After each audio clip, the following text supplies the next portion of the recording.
Hey everyone, Brandon and Kyle back here in the Kabuki Shank Lab, and today we're going to be talking about hip flexion and hip extension. Hip extension is one of the things that has to be accomplished in 2 of the 3 power lifts, in many strongman lifts, and 2 of the 2 weightlifting lifts, snatch and clean. Everybody is concerned about extending their hips fully, and for good reason. However, not many people are focused on the quality of their hip flexion. Hip flexion is arguably the thing that precedes and sets the foundation for your hip extension to actually happen properly. So we're going to show you how to improve your hip flexion today, as well as test if you have a hip flexion deficit from left to right, and how we can go about fixing that. Kyle, let's have you go and lay on the ground on your back here really quick. Yeah, anywhere's fine. We're going to show you a very quick hip flexion test for you to determine if you have any left to right issues, or if you have full hip flexion capacity. Well, at the hips. Straighten your legs for me, Kyle.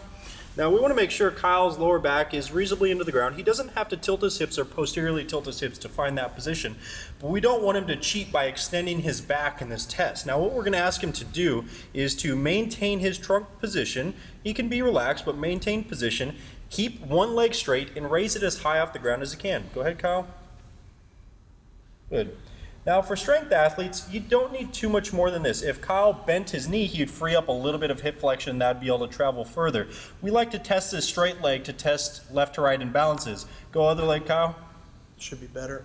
It's a lot better. Yep. Okay. This side of my back's bothering me today. Yeah, we might be figuring some stuff out with Kyle today.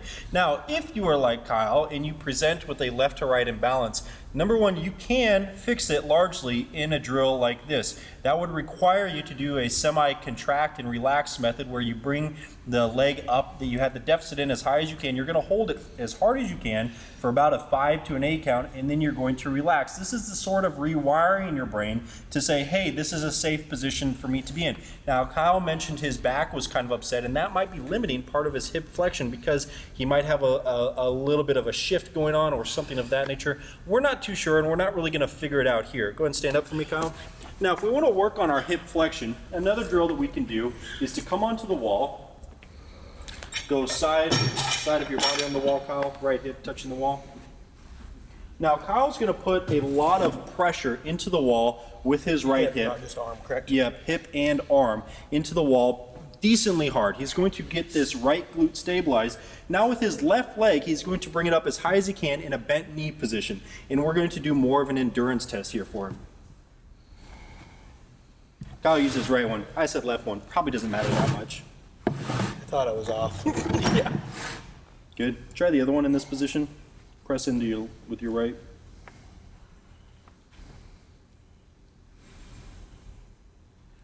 Good. Now from this position, a lot of people are going to have one leg that can get up a bit higher than the other one. If you cannot get a break parallel in this position, you're not going to do it with a neutral spine and a barbell on your back. So if you find that you get stuck in about this range, you are going to be someone who always faults with a rounded lower back at the hole. Anytime someone rounds their lower back as they reach the hole in a squat is reflective of their inability to properly flex their hip with a neutral spine. In that situation, we still need to address their bracing mechanics to make sure that they're actually stabilizing their trunk over their pelvis properly. But secondarily to that, we need to start looking at that hip flexor and make sure that it can actually get into that position without a bar on their back. If, and Kyle, we didn't look at him too closely, but if Kyle got stuck, say, in this position, almost always he's going to fall with a rounded position at the bottom.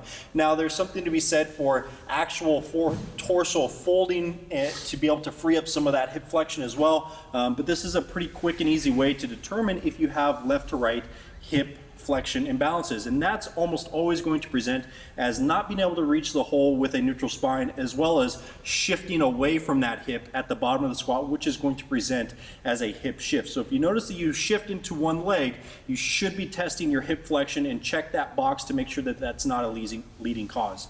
Anything to add there, Coach Kyle? Just remember, again, we're talking organization of rib cage over pelvis. Super important to make sure that our bracing's on point. But also looking at anterior versus posterior. Brandon said it really well. Too many people, when they're thinking hip extension, they're over-reliant on hip extension, hip extension, hip extension. Just jump on the other side of the puzzle and look at hip flexion. Same can be true for shoulder and other joints as well.